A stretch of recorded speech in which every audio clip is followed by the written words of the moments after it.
এই Yamaha FZS version 2 কচ্ছপ। আসলে ভাই যখন আপনি নতুন কিনবেন তখন আপনার মনে হবে না এটা আসলে আপনি কিনে হয়তো ঠকে গেছেন আর কি, কিন্তু যখন নাকি আপনার মিনারেল থেকে আপনার সেমি সেন্সিটিভে চলে যাবেন আর কি, মানে ইঞ্জিন অয়েলের কথা বলতেছি, তখন কিন্তু এটার পারফরমেন্স কিন্তু টোটালি চেঞ্জ হয়ে যাবে আর কি।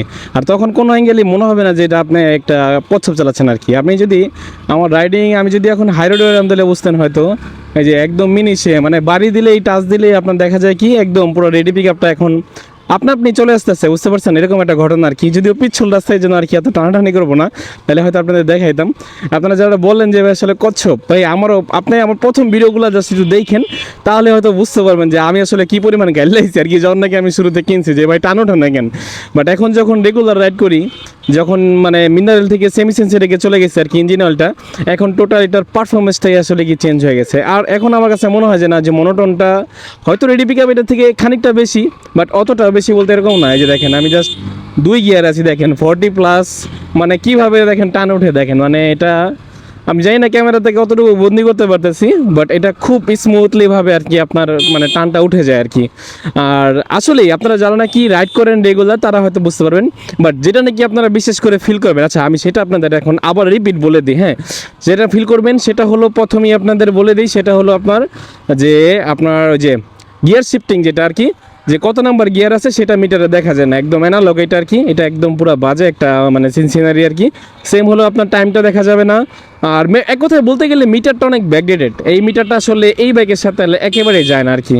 আর বাকি যদি বলেন ব্রেকিং দিক দিয়ে, ইয়ামাহা আসলে ব্রেকের দিক দিয়ে অনেক ভালো, আর মাইলেজের দিক দিয়েও খুব ভালো আর কি।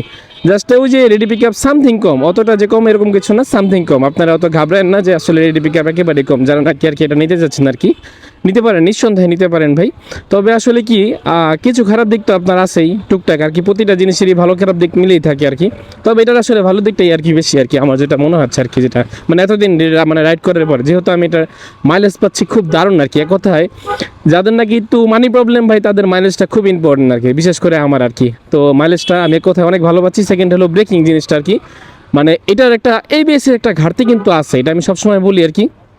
এটা যেই প্রাইস নিচ্ছে সেই প্রাইসটা যদি আসলে একটা এবিএস ভার্সন থাকতো তাহলে হয়তো দেখা যায় একটু ভালো হতো আর কি। কিন্তু এবিএস না থাকলেও এটার যে ডিস্কগুলো আছে আর যে ব্রেকিং ব্যাপারটা আছে সেটা আসলে খুবই ভালো, প্রশংসনীয়।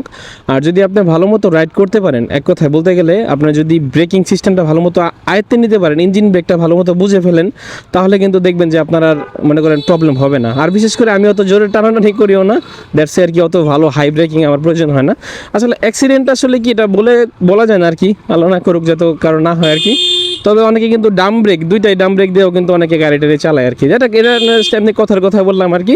তবে আপনারা আমি যেটা বলছি, যারা নাকি রেগুলার রাইড করে সেটা একমাত্র তারা ভালো মতো বুঝতে পারবে আসলে আমার কথাগুলোর মর্যাদাটা আর কি। তো যাই হোক, আমার যদি কোনো কিছুতে ভুল হয় সেটা অবশ্যই ধরাই দিন। আর আই থিঙ্ক আমি হয়তো বেটার কথাই বলতে পারছি হয়তো, আমার মনে হচ্ছে আর কি, যেটা আর কি এখন আমি খুব ভালো মানে ইজিলি এভাবে রাইড করতেছি, যেটা ব্রেকিং পিরিয়ড পার হওয়ার পর আর কি। তো এটাই আপনাদের সাথে প্রেজেন্ট করলাম, ভালো লাগলে অবশ্যই শেয়ার করবেন। আল্লাহ হাফিজ, ভালো থাকবেন সবাই।